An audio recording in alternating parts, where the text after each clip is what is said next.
আসসালামু আলাইকুম ভিউয়ার্স, আশা করি ভালো আছেন। আলহামদুলিল্লাহ, আল্লাহর রহমতে আপনাদের দয় আমি আমার পরিবারের সবাই ভালো আছি। আজকে রান্না করব ভিউয়ার্স লালন টিকা মাছ। বাজারে কাটা কিনতে পাওয়া যায়। প্রথমে মাছ কিনতে হয়, তারপরে কেটে চাইলে কেটে দেয়। এখন ধুয়ে পরিষ্কার করে পানি ছেঁকে নিয়েছি, পানি নাই। এখন এই মাছটা রান্না করবো কি দিয়ে সেটা দেখাবো ভিউয়ার্স। কুমড়া বড়ি নিয়েছি, এখানে 12টা কুমড়া বড়ি আছে। সঙ্গে নিয়েছি ভিউয়ার্স, জানেন তো কুমড়া বড়ির সঙ্গে বেগুন খুব ভালো মানায়। এটা চায়না বেগুন, চায়না কাঁটাওয়ালা বেগুন। 4টা বেগুন আছে এখানে, বড় সাইজ না, মাঝারি সাইজের বেগুন। আর এখানে আলু আছে 4টা, এটা না ছোট না বড়, এভাবে কেটে নিয়েছি, দেখতেই পাচ্ছে। এইটাকে কিভাবে রান্না করবো সেটা দেখাবো। প্রথমে আমি লালন টিকা মাছের মধ্যে হলুদ দিয়ে দিব 1/2 চা চামচ মতো, মরিচের গুঁড়া দিয়ে দিব 1/2 চা চামচ মতো, লবণ দিয়ে দিব স্বাদ মতো। স্বাদ মতো মানে তরকারিতে দিতে হবে, তো সেজন্য মাছটা এখন ভেজে নেবার জন্য হালকা করে সব কিছু মরিচ হলুদ লবণ হালকা করে দিয়ে দিলাম। এখন মেখে নিব। মাখানো হয়ে গেছে। এখন চুলায় একটি প্যান দিয়েছি, সয়াবিন সরষা মিক্স করে নিলাম,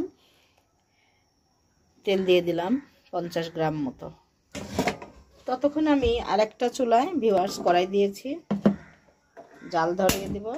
সরষা আর সয়াবিন আমি সমান সমান মিক্স করে নিলাম, আলাদা করে রাখবো এই তেলটা শুধু তরকারি রান্না করার জন্য।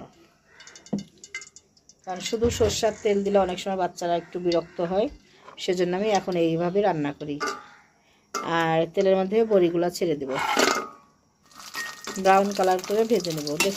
এই চুলা গরম হয়ে গেছে ভিউয়ার্স, এখন আমি মাছ দিয়ে দেবো ভেজে নেওয়ার জন্য। এপিট ওপিট উল্টিয়ে নিব, 2 মিনিট ভেজে নেব। ভাজা হয়ে গেছে, তুলে নেব। বড়িগুলো দেখুন ভেজে নিয়েছি। 50 গ্রাম মতো তেল দিয়ে দিলাম, বা 1/3 কাপের একটা পেঁয়াজ দিয়ে দিলাম, 1/2 কাপ কাঁচা পেঁয়াজে লবণ দিয়ে দেবো স্বাদ মতো। পেঁয়াজ একটু কড়া করে ভাজবো, পেঁয়াজটা ব্রাউন কালার করে নেব। মাছটা তুলে নেব।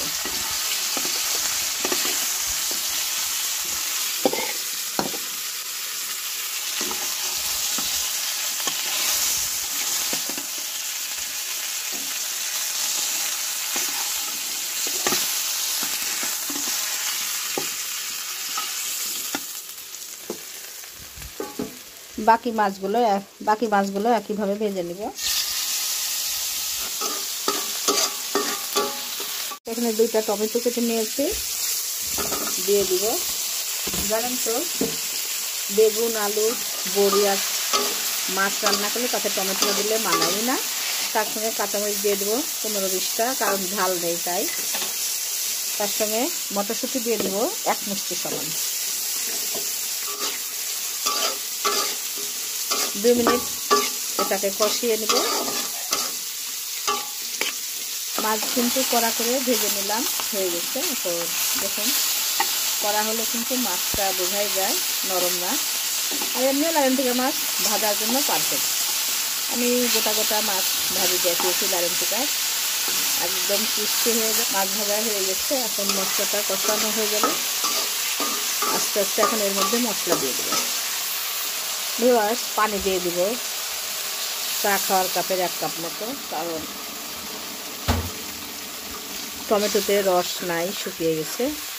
পানি না দিলে মশলা দিয়ে কষাবো ভালো হবে না, সেজন্য পানি দিয়ে দিলাম। হলুদের গুঁড়া দিয়ে দেব 1 চা চামচের কম, কারণ এটা 1/2 টেবিল চামচের সময় পরিমাণ, এটার 1/2 দিলে 1 চা চামচ হয়ে যায়। আর মরিচের গুঁড়া দিয়ে দেব 1 চা চামচ, জিরা গুঁড়া দিয়ে দেব 1 চা চামচ সমান, ধনে গুঁড়াটা দিয়ে দেব 1 চা চামচের সমান, আদা রসুন পেস্ট দিয়ে দেব 1 চা চামচের সমান। মশলাটা এবার ভালোভাবে টমেটোর সঙ্গে কষিয়ে নেব। কষানোর জিনিস দেখবেন কালার চেঞ্জ হয়ে যায় এবং উপরে তেল ভেসে আসে, তাহলে বুঝতে হবে কষানো হয়ে গেছে। ভিউয়ার্স দেখুন এই যে তেল ভেসে গেছে উপরে, তার মানে কষানো হয়ে গেছে। প্রথমে বড়িগুলো দিয়ে দেব।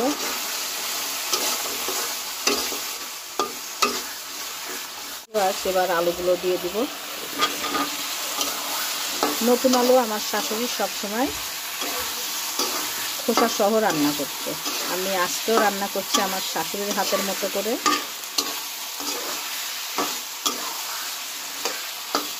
আমার শাশুড়ির রান্নাতে কষানোর মধ্যেই স্বাদ চলে আসতো, খেতে দারুণ লাগতো।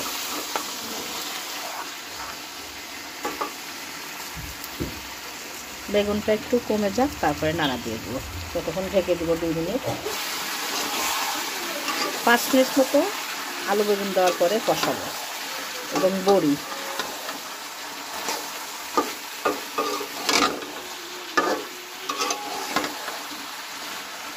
ঢেকে কষাবো। মশলা লেগে না যায় সেটা খেয়াল করতে হবে ভিউয়ার্স। প্রয়োজনে পানি লাগলে 1/2 কাপ পানি দিয়ে কষাতে হবে। আর রস ভাব থাকলে দরকার নেই। বেগুনটা নরম রসালো সবজি, সেজন্য কিন্তু বেগুন থেকে রস বের হবে, তাই পানি না দিলেও চলবে। এই যে দেখুন, এই যে রস ভাব আছে, কষানো হয়ে গেছে। পানি দিয়ে দেবো রান্না হওয়ার জন্য 1 কেজি পরিমাণ, কারণ এটা সিদ্ধ হওয়ার ব্যাপার আছে। বড়িটা একটু সিদ্ধ হতে দেরি হয়। এবারে ঢেকে দেব, বলক ওঠা পর্যন্ত অপেক্ষা করব।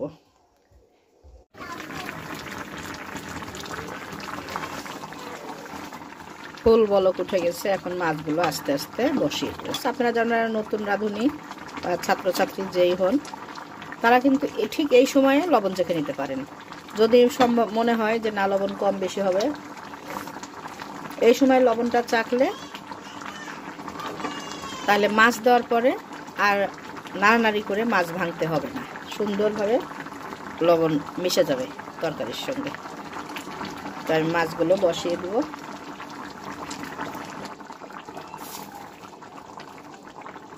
ভিউয়ার্স, মাছগুলো বসিয়ে দিলাম, দিয়ে একটু হাতা দিয়ে চেপে চেপে দিলাম, যেভাবে রান্না করি আপনারা দেখে থাকেন। এখন আমি ঢেকে দেবো। 10 মিনিট রান্না হবে, তাহলেই রান্না হয়ে যাবে। তো এই 10 মিনিট ঢেকে দেবো। ভিউয়ার্স, চুলা মুছতে মুছতে কিন্তু এটা আমার ফাইবারের চুলা, সঙ্গে সঙ্গে দেখেন তেল চিটকা ভরে গেছে। আমি হাতে হাতে মুছে নিব। ন্যাকড়াটা একটু পানি দিয়ে ভিজিয়ে নিয়েছি। চুলা ঠান্ডা হওয়ার পরে মুছি, কিন্তু আসলে তেল তো শুকিয়ে যাচ্ছে।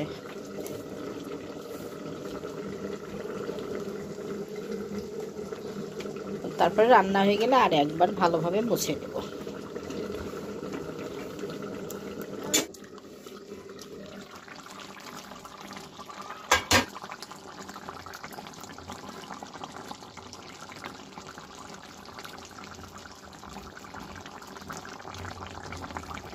ভিউয়ার্স, আমার কাছে তো খুবই লোভনীয় হয়েছে তরকারিটা।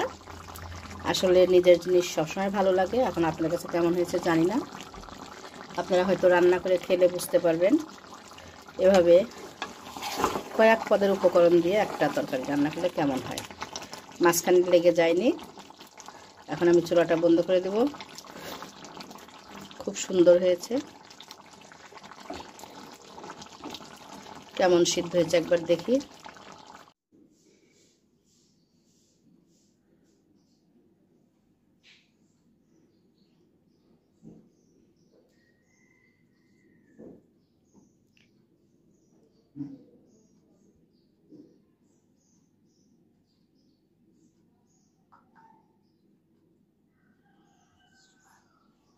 মেলা গরম কিন্তু।